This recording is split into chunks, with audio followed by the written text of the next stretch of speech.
민수야, 제발 이 문 좀 열어줘. 엄마가 잘못했다. 제발 한 번만 우리 대화 좀 하자꾸나. 손주만이라도 한 번만 보여주렴. 민수 씨, 나 다시는 앞으로 당신 어머니 볼 일 없어. 문 열어주면 이혼이야. 잘 선택해. 당신도 우리 딸 못 보는 수가 있어. 나야? 아니면 당신 엄마야? 여러분, 어쩌다가 영순 씨는 아들 집 앞에서 이렇게 빌고 있는 상황이 된 걸까요? 아들은 왜 며느리 말 앞에 꼼짝을 못하는 걸까요? 자, 오늘 사연 시작합니다.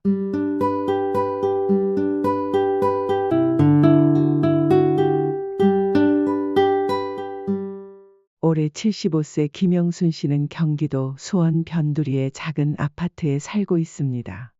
30년 전에 남편을 여의고 홀로 아들을 키워온 영순 씨. 그녀 아들인 민수 씨는 호러미 밑에서 자라서 그런 걸까요? 어린 시절부터 순진하고 착한 아이였지만 어딘가 모르게 자기 의견을 강하게 내세우지 못하는 성격이었습니다. 이런 내성적인 성격 때문에 그래도 말썽은 피우지 않고 커져서 편하다고 생각한 영순 씨였죠. 하지만 세상을 살아가려면 이런 성향이 항상 좋은 것만은 아니었기에 영순 씨는 아들이 항상 걱정되었습니다.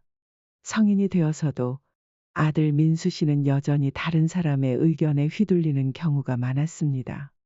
그는 크고 작은 결정을 내릴 때마다 항상 엄마에게 물어보곤 했죠. 그러던 민수 씨는 직장 생활을 시작하면서 소영 씨를 만나게 되었습니다.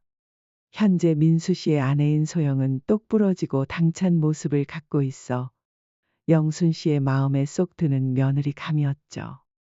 소영은 대기업에서 일하는 커리어 우먼으로 결혼 전부터 민수를 철저하게 리드하는 듯 했습니다. 영순 씨는 그런 소영 씨가 마음에 들었죠. 아들의 마명한 모습을 보완해 줄 거라 생각했기 때문이었습니다. 민수 씨는 그녀의 말이라면 무엇이든 따랐습니다. 결혼 후 당연하게도 소영은 가정의 주도권을 꽉 쥐었죠. 아들의 성격을 평생 걱정해온 엄마로서 이런 부부 관계의 모습이 싫지만은 않았습니다. 그날 아들의 전화를 받기 전까진 말이죠. 그날은 평소와 다름없는 날이었습니다. 영순 씨는 아침 일찍 동네 시장에 가서 장을 보고 집에 돌아와 저녁 준비를 하고 있었죠. 그러던 중 전화벨이 울렸고 반가운 아들의 목소리가 들렸습니다. 엄마, 저예요. 저녁에 시간 있으세요? 잠깐 들러도 될까요? 민수 씨의 목소리는 평소와 같았지만 영순 씨는 어딘가 모르게 작은 불안감을 느꼈습니다. 그럼 언제든지 오렴. 오늘 근데 무슨 일 있니? 그냥 엄마 얼굴 보고 싶어서요. 금방 갈게요.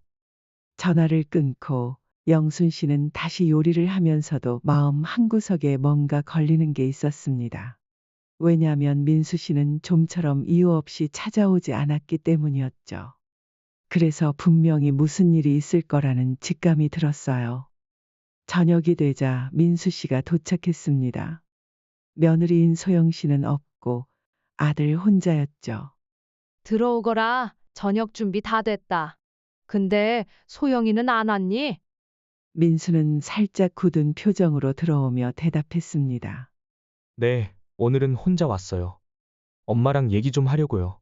엄마와 아들은 식탁에 마주 앉았고 민수 씨는 깊은 한숨을 내쉬며 입을 열었습니다.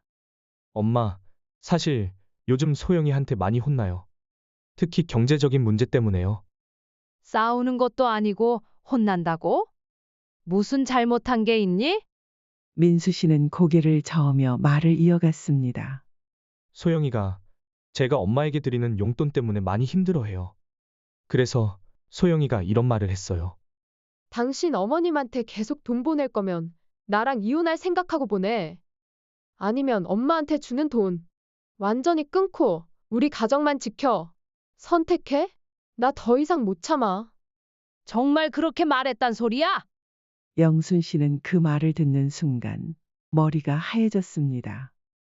아들이 이런 상황에 처해 있을 줄은 꿈에도 몰랐기 때문이죠.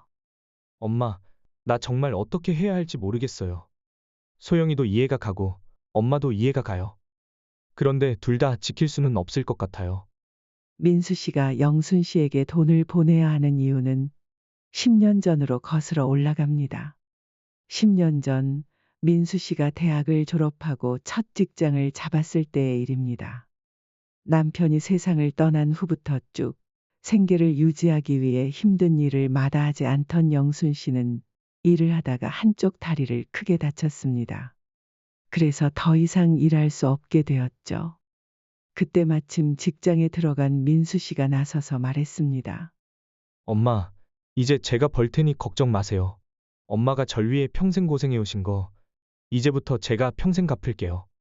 그 후로 민수 씨는 매달 150만 원이 넘는 돈을 영순 씨에게 보내왔습니다. 150만 원은 절대 작은 돈이 아닙니다. 그런 돈을 매달 받는 영순 씨는 아들에게 고맙고 미안하기도 했지만 그 돈은 영순 씨의 생활비였고 병원비였고 영순 씨의 유일한 생명줄이었죠. 그래서 아들 너 생각은 뭐니? 아들에게 조심스럽게 물었습니다. 민수는 눈물을 글썽이며 말했습니다. 엄마, 나 정말 힘들어. 한쪽을 선택해야 한다는 게 너무 가혹해. 하지만 소영이 말이 맞는 것 같아. 나도 이제는 내 가정을 지켜야 할 때인 것 같아. 영순 씨는 아들의 말을 들으며 가슴이 찢어지는 듯 했습니다. 그러면서도 그녀는 아들이 며느리 소영 씨 말에 너무 휘둘리고 있다고 생각했죠. 너 말 충분히 알아들었다. 우선 밥 먹고 집으로 돌아가거라. 엄마도 이제 앞으로 어떻게 해야 할지 생각 좀 해봐야겠구나. 그날 밤 아들은 밥을 먹고 집에 돌아갔습니다. 영순 씨는 아들 결정을 존중하기로 했지만 마음 한 구석에는 깊은 상처가 남았죠. 돈을 안 준다는 말은 엄마한테 죽으라는 말이야 라고 턱끝까지 올라온 말을 겨우 참은 영순 씨였습니다. 그날 밤 영순 씨는 아들의 고민과 며느리의 강경한 태도가 머릿속을 맴돌아 잠을 이룰 수가 없었습니다. 아들의 이런 처지가 본인 때문 같아 미안한 기분이 들었기 때문이었죠. 하지만 아무리 그렇다 해도 며느리의 태도는 너무 예의가 없다는 생각도 떨치기 어려웠습니다. 며칠 후 결국 영순 씨는 아들 내외 집을 방문하기로 결심했습니다. 서로의 입장을 이해하고 현실적인 해결 방안을 찾아보고 싶었기 때문입니다. 아들집 앞에 도착하니 문이 열리고 며느리는 영순 씨를 당찬 모습으로 맞이했습니다. 어머니, 무슨 일이세요? 갑자기 오셨네요. 그래, 소영아. 우리 잠깐 얘기 좀 할 수 있을까? 며느리는 고개를 끄덕이며 거실로 안내했습니다. 민수는 퇴근 후에야 돌아올 것 같았습니다. 둘은 식탁에 마주 앉았고 영순 씨는 조심스럽게 말을 꺼냈습니다. 소영아, 민수한테서 얘기 들었어. 너가 내가 달마다 받는 생활비 때문에 많이 힘들어하고 있다는 거. 하지만 그 돈이 없으면 어미는 살아갈 수가 없단다. 다른 해결 방법이 없겠니? 소영은 한숨을 쉬며 대답했습니다. 어머니, 저도 어머니가 얼마나 힘들게 살아오셨는지 알아요. 하지만 저희도 이제 저희 가정을 꾸려야 하고, 저 이번에 임신도 했어요. 그래서 이제 제가 곧 육아휴직에 들어갈 건데, 그러면 민수 씨가 혼자 벌어오는 돈으로는 저희 생활도 빠듯할 것 같아요. 아이가 생겼다고? 그랬구나. 그래, 그런 거였어. 너희도 이제 시작인데 내가 너무 기대었나 보다. 영순 씨는 아이를 임신했다는 소영 씨의 말을 들으니 더 이상 기대면 안 되겠다고 생각이 들었습니다. 엄마가 되면 어떤 책임감이 드는지 누구보다 잘 알고 있는 영순 씨였으니까요. 그때 마침 아들 민수가 퇴근하고 집에 들어왔습니다. 엄마, 여기 웬일이세요? 그냥 소영이랑 얘기 좀 하려고 왔어. 민수 씨, 마침 잘 왔어. 내가 어머님을 미워하는 게 아니야. 그냥 우리가 좀 더 여유로워지면 그때 다시 용돈도 드리고 도와드리자. 지금은 우리가 여유가 없어. 적어도 아이가 좀 자라서 내가 다시 일을 하게 되는 날까지만이라도 말이야. 민수 씨는 이 말을 듣고 그제서야 어머니가 자기 집에 온 이유를 가늠할 수 있었습니다. 민수 씨는 머리를 감싸며 깊은 한숨을 내쉬었죠. 그래, 소영아. 나도 그 부분에 대해서는 너 말이 맞는 것 같아. 하지만 엄마도 생각해야 해. 그때 영순 씨는 아들의 말을 가로막으며 말했습니다. 민수야, 걱정 말거라. 이 애미가 소일거리 정도는 찾아서 할 수 있을 거야. 어미 걱정 말고 소영이에게 잘하거라. 여자는 임신하면 몸도 마음도 힘들어. 너가 잘 보살펴야 해. 영순 씨는 그날 그렇게 말하고 곧장 집으로 돌아왔습니다. 그리고 앞으로의 길이 결코 쉽지 않을 것을 스스로 알았습니다. 10년 넘게 일을 안 하다가 갑자기 자립할 수 있는 방법을 찾아야 했으니 말이죠. 그날 이후 영순 씨는 생활비를 크게 줄여가며 자립할 방법을 모색했습니다. 그러다 이런 영순 씨의 상황을 알고 평소 친하게 지내던 이웃집 박씨 할머니가 소개해준 소일거리가 작은 희망이 되었습니다. 영순 씨, 요즘 생활비가 많이 부족하다면서? 내가 아는 아가씨가 작은 공예품을 만드는 일을 하는데 보조가 필요하대. 바느질만 좀 할 줄 알면 된다던데 한번 해볼래? 소개 좀 시켜줘요. 아이고, 내가 지금 가릴 처지가 아니야. 정말 고마워요. 영순 씨는 그 제안에 고마움을 느끼며 일을 시작했습니다. 작업실로 출근하여 공예품을 만드는 보조일에 매진했죠. 처음 보조로 일할 때는 작은 월급을 받았지만 시간이 지나 영순 씨도 자신만의 공예품을 만들어 납품하는 실력까지 늘었습니다.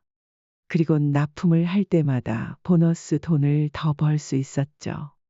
사장은 능력 있는 젊은 여자였습니다. 그녀의 이름은 은지였고 나이가 영순 씨와 많이 차이 났지만 둘이서 작업실에 앉아 하루 종일 일하는지라 금방 친해졌습니다. 은지는 영순살을 친절하게 도와주며 작업에 대한 조언도 아끼지 않았죠. 어느 날 은지가 영순 씨에게 물었다. 할머니, 아드님과 며느리분은 잘 지내고 계시죠? 응, 둘 다 잘 지내고 있어. 소영이가 이제는 만삭이라서 요즘은 민수가 더 고생하고 있지. 은지는 미소를 지으며 말했습니다. 저번에 봤을 때 소영 씨 가방이랑 옷이 정말 예쁘더라고요. 할머니, 소영 씨가 패션 쪽을 좋아하시나 봐요. 영순 씨는 잠시 멍해졌습니다. 며칠 전 민수 씨와 며느리가 어머니가 만든 공예품을 사고 싶다며 작업실을 찾아온 적이 있었는데 그때 본 모습이었죠. 그래? 난 패션 같은 건 잘 몰라서. 소영이가 예쁜 옷을 입는 건 알지만 그게 특별한 건지는 몰랐어. 은지는 고개를 끄덕이며 말했습니다.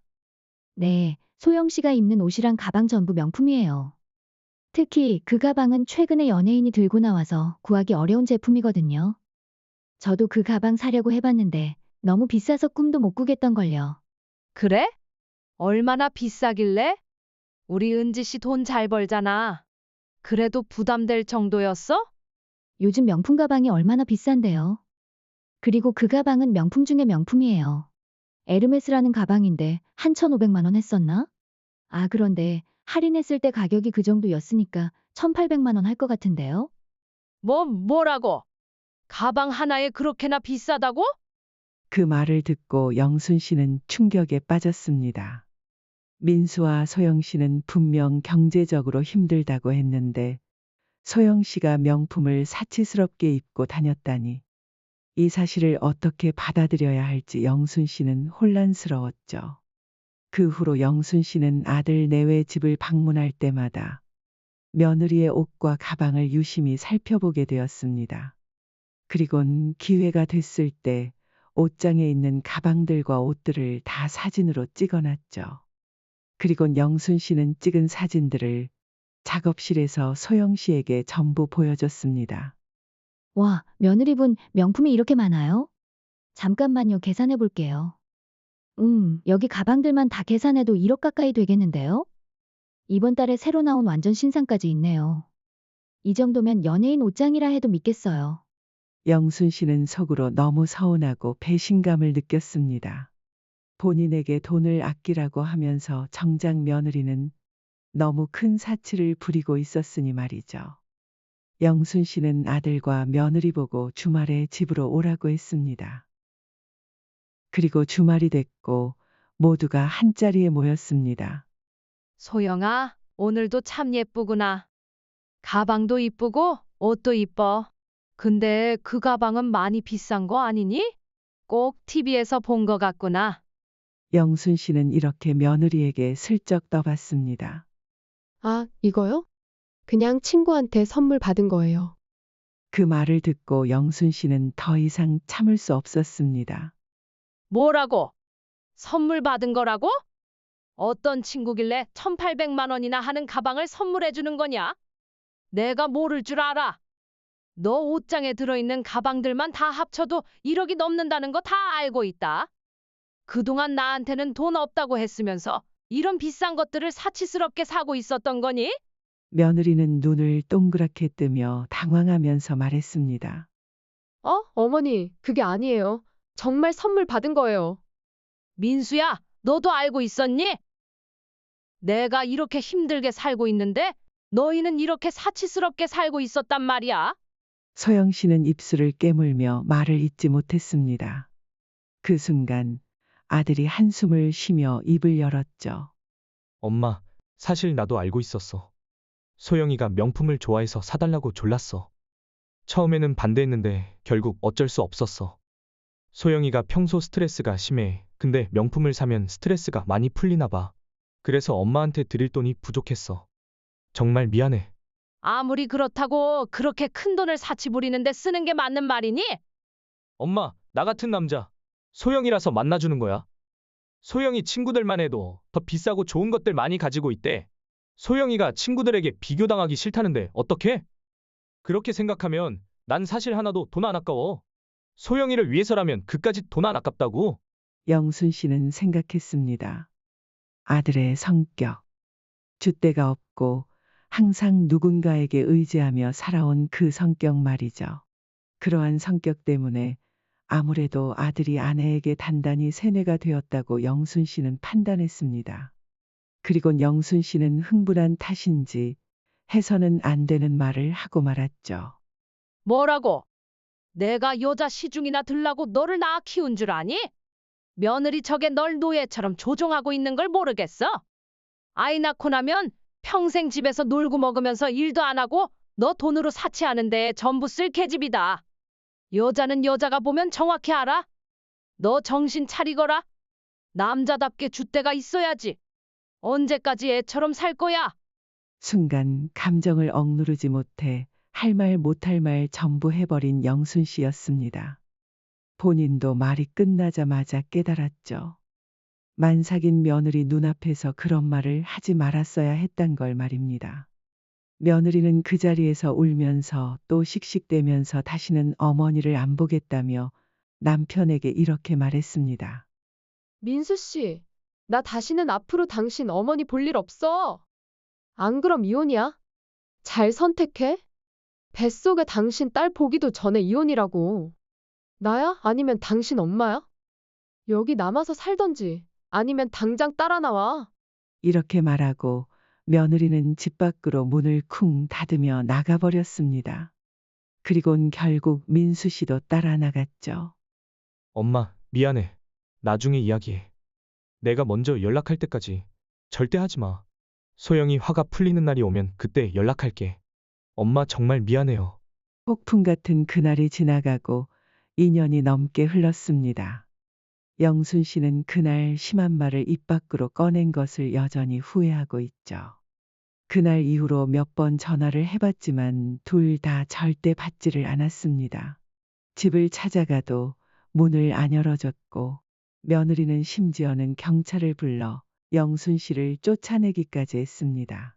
그래서 영순 씨는 아직 손자딸도 한 번 못 본 상태라고 합니다. 영순 씨는 요즘도 침대에 누워 아들이 생각날 때면 울면서 잠에 듭니다. 2년 동안의 극심한 스트레스 때문이었을까요? 최근 영순 씨는 머리가 깨질 것 같이 아파 병원에 갔습니다. 김영수님, 진료방으로 들어오세요. 이게 김영수님의 머리 MRI 결과입니다. 여기 검기에 보이는 부분 보이시죠? 뇌종양이에요. 뇌종양 사기입니다. 당장 빠른 시일 내에 수술을 하셔야 합니다. 수술 날짜 잡으시고 보호자와 같이 동행하셔야 합니다. 보호자요. 수술하는데 보호자가 필요하나요? 예, 큰 수술이라서 보호자가 필요해요. 수술 날에는 자식들 중 하나랑 같이 오세요.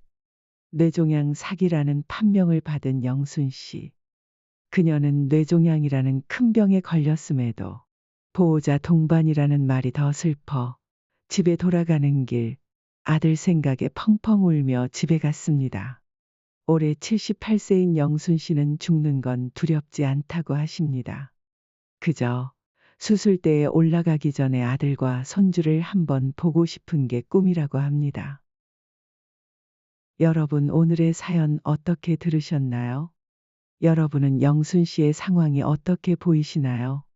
물론 영순 씨가 말실수를 하긴 했지만 저는 며느리가 참 너무하다라고 생각이 드네요. 꼭 좋은 소식이 있기를 기원합니다. 여러분 끝까지 들어주셔서 감사합니다. 이상 노후챙김이었습니다.